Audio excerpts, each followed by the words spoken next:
এখন মলি সব সময় সাত্তিয়াকে ফোন করত, আর সাত্তিয়ার মনও বদলে গেছে। সাত্তিয়া মলিকে ভালোবাসতে শুরু করে। মলি প্রতিদিন কল মেসেজ করতে থাকে। প্রথমবার ওর কথা শুনে সাত্তিয়া মনে মনে ওকে ভালোবেসে ফেলে। ধীরে ধীরে দুজনের কথা বলা বেড়েই যাচ্ছিল। এদিকে জিনিও সাত্তিয়াকে ভালোবাসত। জিনির মা তাদের নতুন দোকান উদ্বোধন করতে আসে।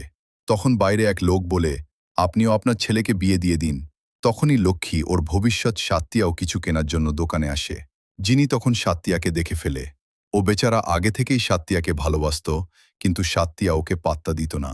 এখন সাত্তিয়া শাড়ি কিনতে আসছিল। জিনি ওকে ডিসকাউন্টে শাড়ি দেওয়ায় ওর মা ওকে ডিসকাউন্টে শাড়ি দিতে মানা করে দেয়, আর সাত্তিয়ার বাবাকে অপমান করে। বেচারা জিনি নিজের মায়ের সামনে কিছুই বলতে পারে না। সাত্তিয়া জিনিকে ভালো না বাসলেও ওকে ওর মায়ের কাছে বকা খেতে দেখে সাত্তিয়ার মনে খারাপ লাগে। তখনই ওকে মলি ফোন করে।